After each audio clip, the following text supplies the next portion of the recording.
Кичке 9-нчы ярты эфирда Татарстан хәбәрләре программасының төп чыгарылышы студияда Фәнис Камал хәерле кичә. Хәзер булачак темалар турында. Казанда Евразия Хөкүмәтара советы утырышы тәмамланды. Наши общие проекты нацелены на то, чтобы обеспечить рост экономики и повышение благосостояния граждан. Нинди карарлар кабул иттеләр? Гөлнас Сайфетдинова. Итибат корона яисә спутник V кайсын сайларга? Анда бар берничә үзенчәлек, кайчан без сайлыйбыз үзебез инде нинди вакцина мөмкинлекләргә. Республикада тагын ничә кешедә Британия штаммы ачыкланган? Тулырак Шулпан Касымова. Этләү нәтиҗәсендә бала хастаханәгә эләккән. Куркыныч, күп инде күп, 9-10 постоянно шулай оптым йөриләр. Хуҗасыз этләр йөри торган бистәдә Илдар Сафиуллин да булып кайтты. Бүген Казанда Евразия Хөкүмәтара советы кысаларында барган зур чаралар тәмамланды. Мөһим сораулар буенча уртак фикергә килделәр, әһмиятле килешүләр имзаланды. 3 көн дәвамында Татарстан Евразия икътисади берлеге илләре җитәкчеләренең игътибар үзәгендә булды. Берлеккә Россия, Беларусь, Әрмәнстан, Казакстан һәм Кыргызстан керә. Бу көннәрдә бу дәүләтләрнең хөкүмәт башлыклары Казанда Россия премьер-министры Михаил Мишустин җитәкчелегендә узган вакыйгаларда катнашты. Евразес форумында катнашучылар Татарстанга кунакчыллыгы өчен рәхмәт әйтә һәм чараның бик югары дәрәҗәдә узуын билгеләп үтә. Бу сүзләрне бүген Казанга килгән һәрбер илнең премьер-министры җиткерде. 3 көн дәвамында барган очрашуларның нәтиҗәсен ратуша бинасында узган утырышта чыгардылар. Эш барышында нинди карарларга киләләр? Халыкара вакыйганың дәвамын Гөлнас Сайфетдинова җиткерер.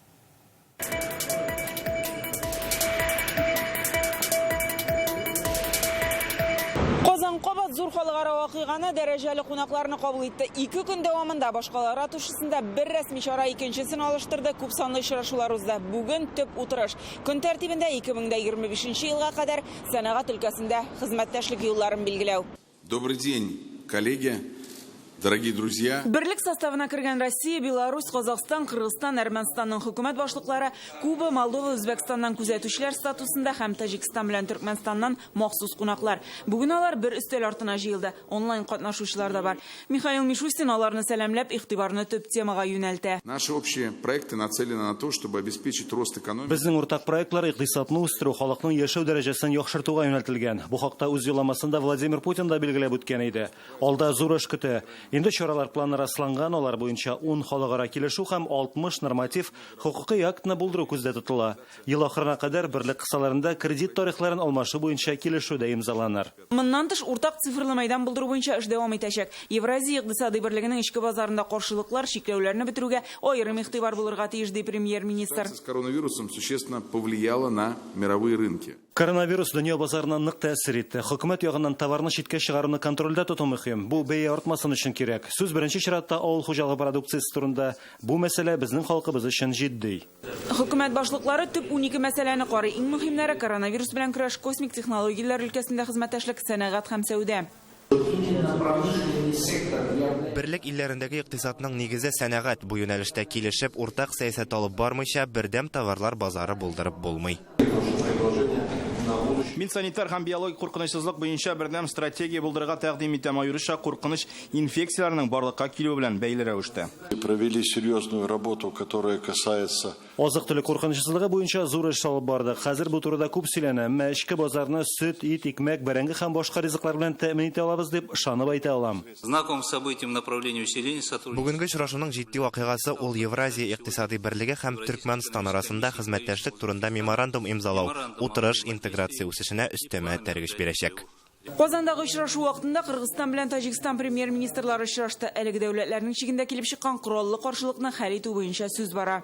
Эту ситуацию обсудили с уважаемым премьер-министром Республики Таджикистан. Без бу хәл турында Таҗикстан премьер-министры белән сөйләштек, каршылыкны тыныч юл белән сәяси дипломатик сөйләшүләр аша хәл итәргә әзер булуыбызны белдердек. Хөкүмәт башлыклары Казанның бу юлы да халыкара вакыйганы югары дәрәҗәдә уздыруына сызыклый. Кунакчыллык өчен залда утырган Рөстәм Миңнехановка шәхсән рәхмәтләрен җиткерәләр. Традиционная русская, татарская гостеприимство и высокий уровень организации нашего мероприятия. Гөлнас Сайфетдинова, Вадим Илларионов, Яңа Гасыр каналы.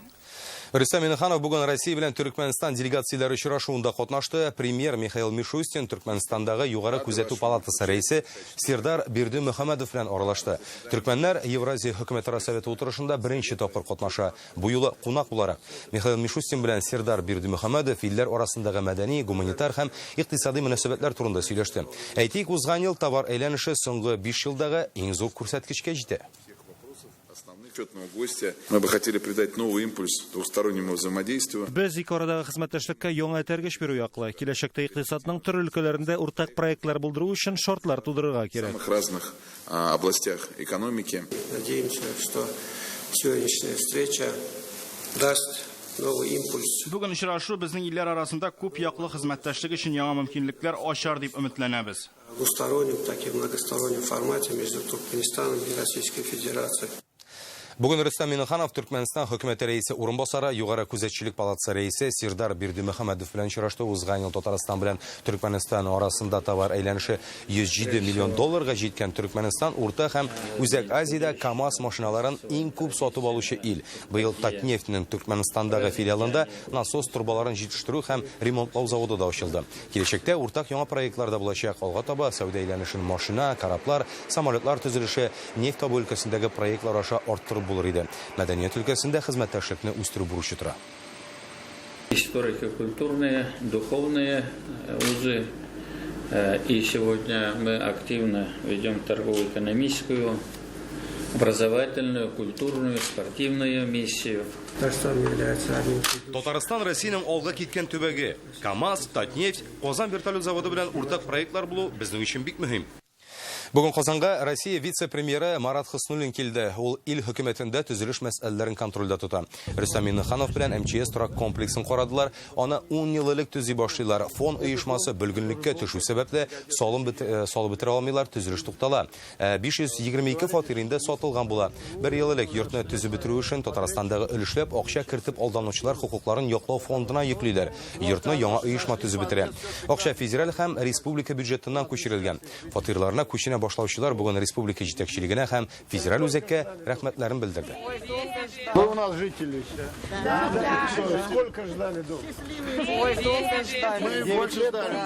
Мы купили в октябре 2012 года. Александр Галеевич, Марат Шкирзанович, Сурайс, по вашему личному участию тут. Вам огромное спасибо от жильцов вообще будущего комплекса. Комплекс большой, из 5 домов. Спасибо, что не бросили в беде, один на один не оставили. Ondan soң Марат Хыснуллин белән Рустам Минниханов тагын бер йортны карадылар. Ул Достоевский урамы 57 адресы буенча урнашкан. Свей фирмасы төзи башлаган була. Хәзер республика фондына бирелә. Тиз арада кулланылышка тапшырылырга мөмкин. Марат Хыснуллин белән Рустам Минниханов М7 трассасының Ярчаллы һәм Түбән Кама шәһәрләрен урап уза торган өлешен төзүгә багышланган җыелышта да катнаштылар. Федераль юл агентлыгы җитәкчесе вазифасын вакытлыча башкаручы Роман Новиков видео элемтәдә иде. Сүз юл проектының документларын әзерләү һәм аны башлау турында бара. Рустам Минниханов проектка ярдәм күрсәтүләрен сорады. Учратыбызда без подрядчы оешмалары өчен һәм төзелеш вакытын контрольдә тотачакбыз диде Рустам Минниханов. Бу юлның озынлыгы 89 километр. Ул трассада машиналар агымын киметү мөмкинлеген дә бирәчәк.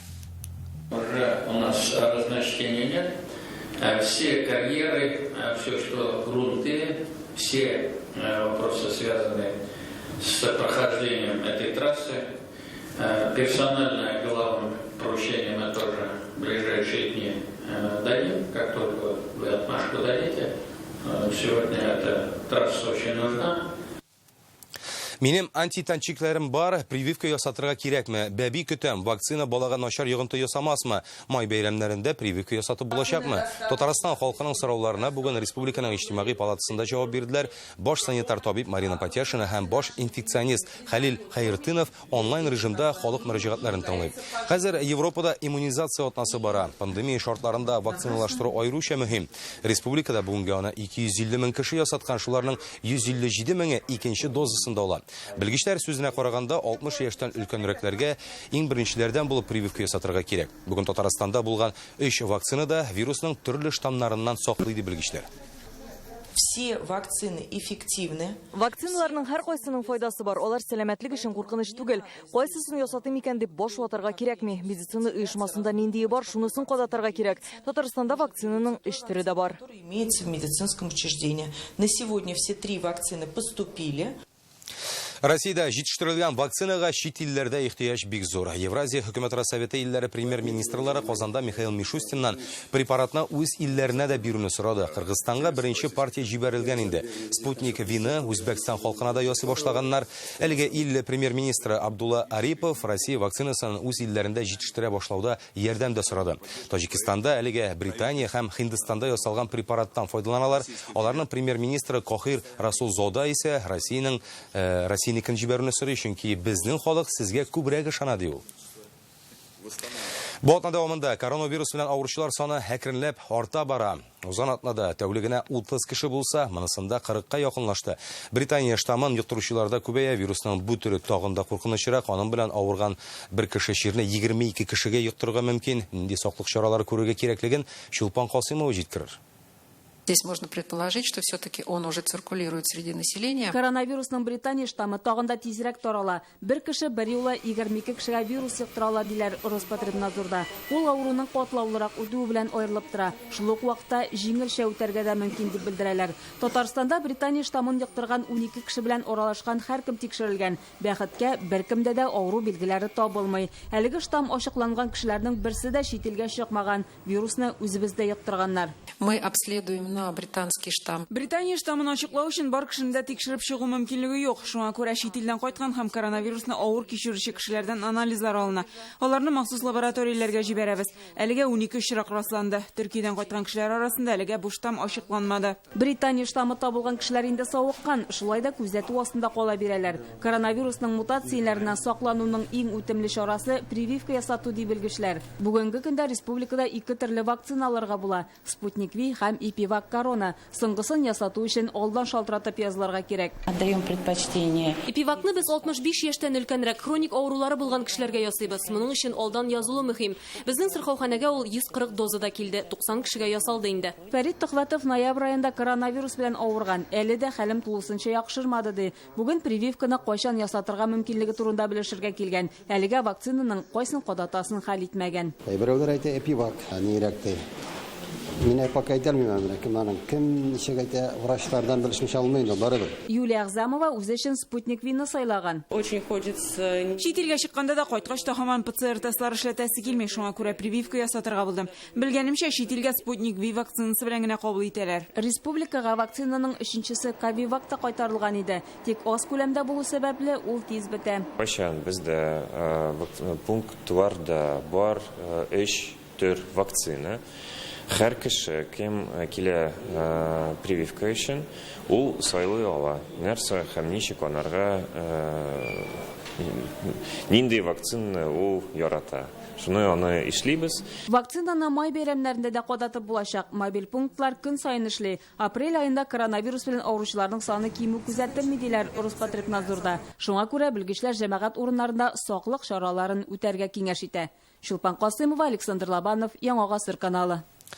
Башка темаларга. Республикада инде 2нче көн халык теленнән кичә булган фаҗигале хәл төшми. Яшелүзән районының Асенова бистәсендә этләр толаган малай хастаханәдә аңына килгән. Тик аның хәле авыр дип бәйләнә. Исегезгә төшерәбез, 11 яшьлек балага авыл читендә этләр ташлана. Аны авыр хәлдә РКБга китерәләр. Республикада бу хәл буенча җинаять эше дә ачылды. Аның буенча кем җавап тотар? Ни өчен фаҗигале очраклар һаман кабатлана тора? Эт кадерлеме, әллә инде кеше гомереме? Безнең репортаж.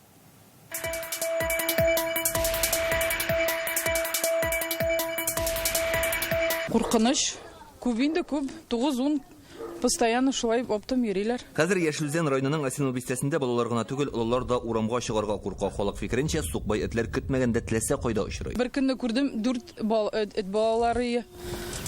Аны арта дигән сүз. Әйе, ел сайын менә шулай. Әтиәниләр эштә булган балалар йөри инде, мәктәпкә үзләре бара, үзләре кайта. Сукбай этләр бистә җитендәге менә шушы йырымда йөриләр дип сөйли монда яшәүчеләр. Бүгенгә алар кимегән, 20ләбен тотып алып киткәннәр дип сөйли бистә халкы. Бар, бүтән поселокта кругом этләр. Күп этләр. Теге вакытта әйтеп торам бит, әллә 7, әллә 8 шабып йөриләр. Кичә Асина бистәсендә 11 яшьлек малайга этләр шушы урында ташлана. Балалар бу юлдан үзләренә мәктәпкә йөри торган була. Баланы табып алганда этләр аның өстендә була. Авыр хәлдәге сабыйны республика балалар клиник хастаханәсенә китергәннәр, операция ясаганнар. Был доставлен ребенок. Бала авыр хәлдә, аның яралары күп иде. Операция 3 сәгатькә якын барды. Баланың хәле тотрыклы һәм авыр. Ул аңында сөйләшә, аның белән психологлар шөгыльләнә. Зурларның баланы күреп алу аның гомерен саклап кала. Яшелүзән районы прокуроры бу очрак буенча тикшерү уздырган һәм шуның нәтиҗәсе буенча тикшерү комитеты җинаять эше ачты. Зеленодольская городская прокуратура Вакыйга орнына Яшелүзән прокуроры Сергей Егоров барды. Тикшерү органнары Россия җинаять кодексының 293 маддәсе, ягъни эшкә җавапсыз караган өчен җинаять эше ачты. Тагын бер маддә башкарган эшнең куркынычсызлык таләпләренә туры килмәве. Тикшерү төгәлләнгәч прокурорлар нәтиҗә чыгарачак һәм чара күрәчәк. Хуҗасыз этләрнең санын контрольдә тоту муниципалитетларга йөкләнгән. Ни өчен Яшелүзән районы хакимияте бу мәсьәләдә халыкның иминлеген тулысынча тәэмин итми? Яшелүзән районында сопа этләрне тоту буенча эш инде көн сайын алып барыла. Тарихларның нәтиҗәсе буларак Котопес оешмасы белән контракт төзелде. Алар инде ел башыннан бирле инде 100 сопа этне тоттылар. 20-сен кичә тотуларын исәпкә алсак, ел башыннан 100 эт күп түгел. Ни өчен шундый авыр хәлдән соң гына тотыналарсың? Менә ул кот и пес приюты. Мы до тех краев. Без малайны эт талаган якларга барып җитми дә идек. Күбрәк үзәктә йортлар төзелә торган җирләргә бардык. Яшелүзән районы зур. Без барысына да җитешә алмыйбыз. Безнең эш графигыбыз бар. Кичә 11 яшьлек малайны тешләгән эт шушы булырга тиеш ди монда эшләүчеләр. Аның сукбаймы, хуҗалымы икәне әлегә ачыкланмаган. Это был хозяйский пес как раз. Асиновда шәхси йортлар, хуҗалар этләрен бәйдән ычкындырып урамга чыгарып җибәрә. Кайчакта без барабыз, сукбай эт дип тотабыз, хуҗалары чыга һәм нишләп тотасыз диләр. Без квота буенча 400 эт тотарга тиеш. Этләр бихисап, бу квота гына аз. Этләрне аулаучы оешма әнә шундый проблемаларны атый. Димәк, закон бар, аны тормышка ашыру юллары җитми. 2 ел элек гамәлгә кергән яңа закон буенча сукбай этләрне тотып стерильләштерәләр һәм 2-3 атны дәвамында күзәтәләр. Әгәр эт куркыныч тудырмаса җибәрәләр. Әгәр ул усалланса, приютта калырга тиеш. Тик каламы бездә аның кадәр эт тоту урыннары бармы? Гомумән сукбай этләр проблемасы республикада соңгы елда кискенләште. 2020 елда Татарстанда 10 мең кеше эт тешләгән. 10 көн элек Биектау районының Шигали авылында яшәүче кеше хастаханәгә эләккән. Чистай, Әгерҗе районнарында да кешеләргә ташланганнар. Башкортстанда этләр 4 яшьлек сабыйны йорт янында талап үтергән.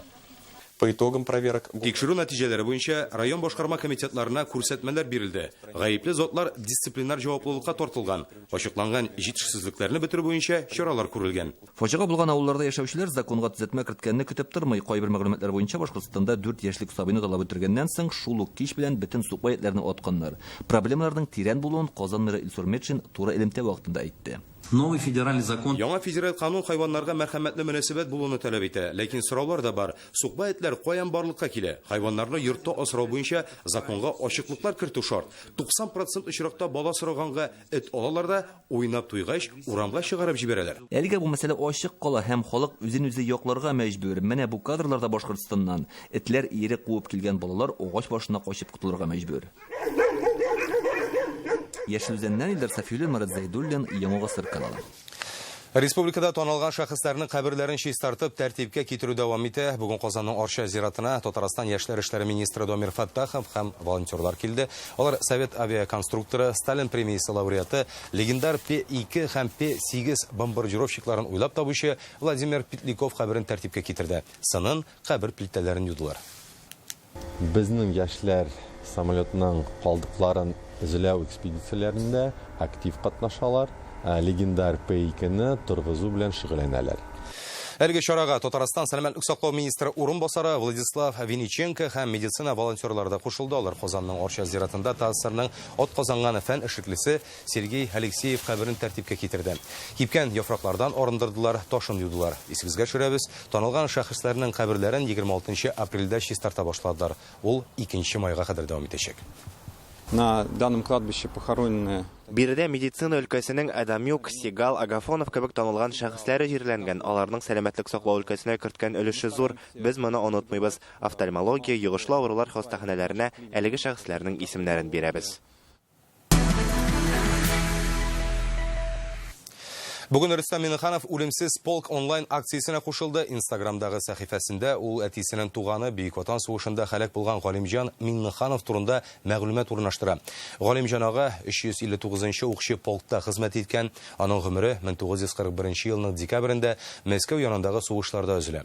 Рөстәм Миннеханов узган елларда туганының фотосы белән Казан урамына үлемсез полк акциясына да чыккан иде. Быел исә акциядә онлайн катнашырга чакырды. Эпидемиологик хәл белән бәйле рәвештә үлемсез полк интернетта гына узачак. Бөек Ватан сугышында катнашкан туганнарыгызның фотосурәтләрен 2021 polk.rf.ru сайтында урнаштырыгыз ди президент. Бүген Дәүләт Советында парламент дәресенең иҗади конкурсында җиңүчеләрне бүләкләделәр. Фәрит Мөхәммәтшин әйтүенчә, проект мәктәп укучыларында кичкенәдән үк закон чыгару өлкәсе белән кызыксыну да уята. Быел дәресләр туган телләр һәм халыклар бердәмлеге елына багышланган иде. Казан һәм республика районнарыннан 370 укучы, 80 укытучы үз проектын җибәргән. Алар татар һәм рус телләрендә. Бу эшләрдә Татарстандагы 173 милләт вәкиленең тату яшәве, туган телләрен, гырыф-гадәтләрен кадерләп саклауы да күрсәтелә.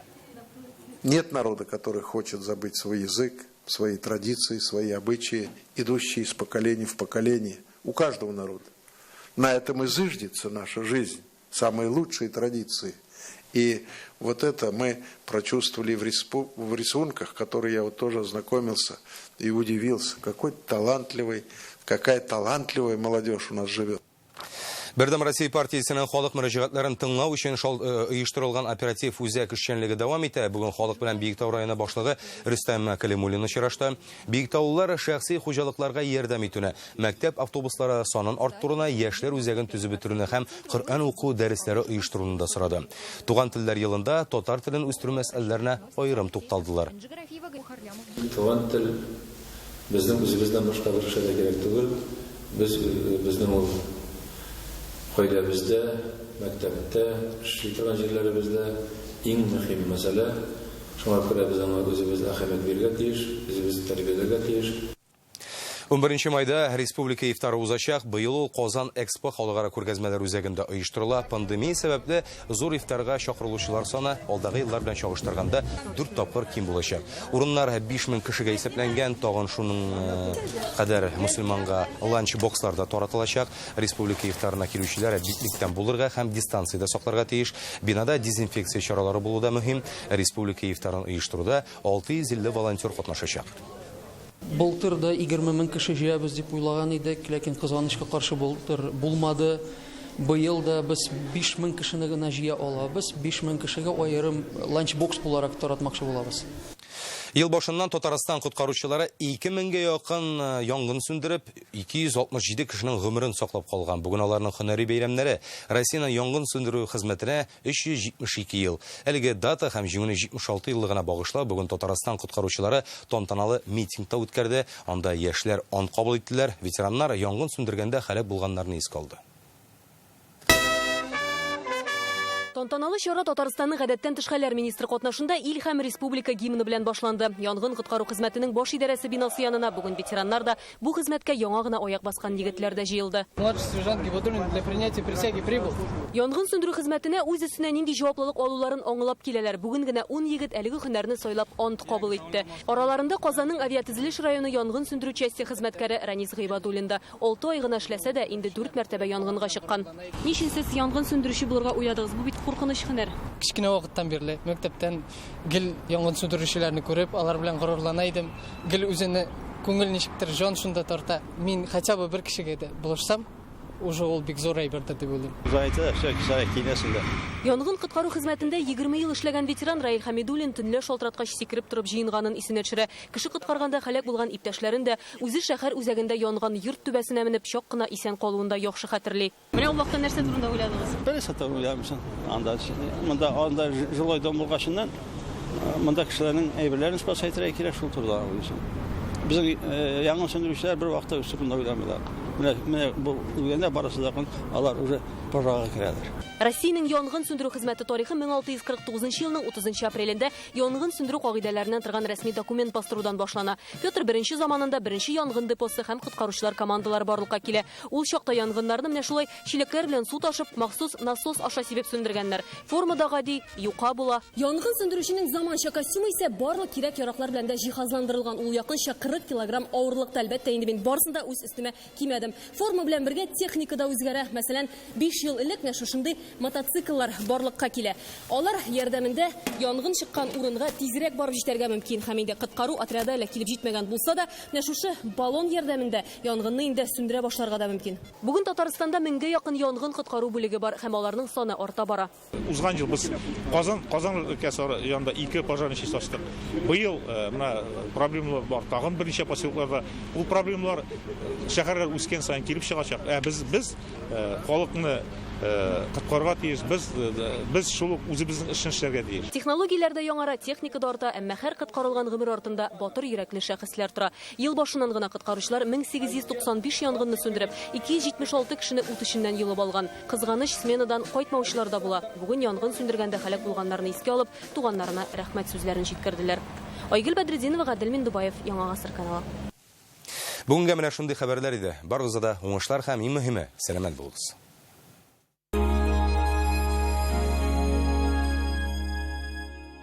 И туган тел, и матур тел, әткәмәнкәмнең теле. Дөньяда күп нәрсә белдем, син туган тел аркылы. Габдулла Тукай.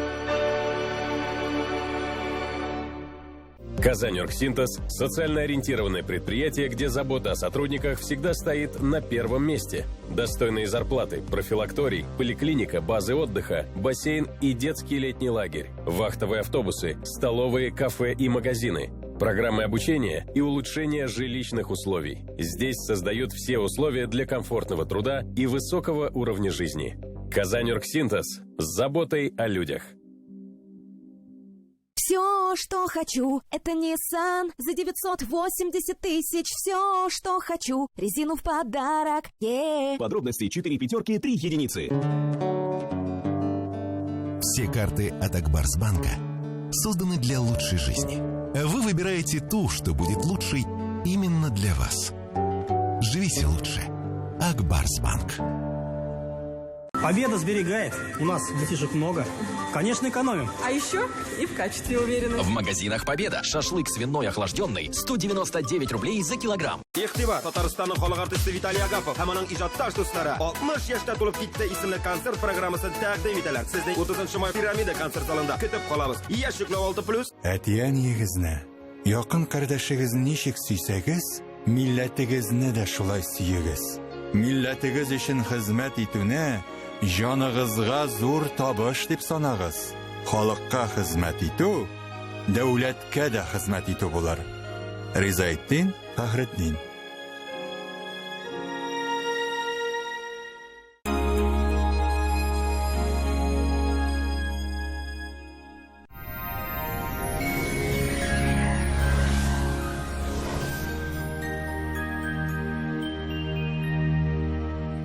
Исәнмесез, эфирда һава торышы чыгарылышы. Иңлек сезнең игътибарыгызга кыска гына мәгълүмат. Яңа аш бүлмәсе кирәк икән сузмагыз. Данил Мастерга кичектереп түләү шартлары белән заказ бирегез. Бары тик май ахырына кадәр китереп бирү, фатирга кадәр менгерү һәм җыю бушлай. Аш бүлмәсенең 3D проектын мөрәҗәгать иткән көнне күрергә мөмкин. Данил Мастер, телефон саны 2-167-166. Яндекс погода мәгълүматы буенча көнья көнчыгыш бөгелмә, баулы Азнакайда кич белән вак яңгыр явачак. Республикабызда һава шартлары үзгәрә, иртән дә көндез дә кайбер районнарда яшен булу ихтимал. Яшен вакытында секундына 23 метр тизлек белән көнбатыштан көчле җил. Көндез аязганда 20 градуска кадәр җылыта, төнья көнчыгышта көндез 10 градус җылы. Татарстанның төньягы Әгерҗе, Минзилә көн болытлы булачак, кичкә таба кайып яңгыр яву көтелә. Бу көннәрдә бераз салкынча булса да, киләсе атнада температура шактый күтәрелә ди фаразлы синоптиклар. Төнья көнбатыш Арча, Кукмара, Балтачта көн буе яңгыр явачак, 11 градус җылы. Көнья көнбатыш Болгар, Буа, Чүпрәлдә көндез явым-төшемнәр юк диярлек, кич белән вак яңгыр яву үтәчәк. Татарстанның үзәк районнары Чистай, Әлмәт, Мамадышта көн болытлы, яңгырлы һәм җилле булачак. Халык сынамышлары буенча 1 майда кайын яфрак ярса, җәй коры килер диләр. Сезнең игътибарыгызга тагын бер файдалы мәгълүмат. Ремонт яки техник алырга планлаштырасызмы? Ашыгыч рәвештә акча кирәкме? Акбарсбанктан төрле максатларга акчалата кредитка гаризаны онлайн биреп, 5 минут эчендә җавап алыгыз. Жить лучше – это искать возможности для большего. Это до 2 миллионов рублей под 6,9%. Акбарсбанк. Живите лучше. Qozonda yomg'ir yog'ishaq 14 gradusga qadar жылы. Kun yoqdan күші жел. Атмосфера басымы түркіміш бағанасының 749 мм тәшкил ите. Хауаның шағыштырма жадымлылығы 76%. Жернің магнит қаратыныш. Бүгінгі менә шулар, хәерле бәрәкәтле яллар телим сезгә. Сау булыгыз.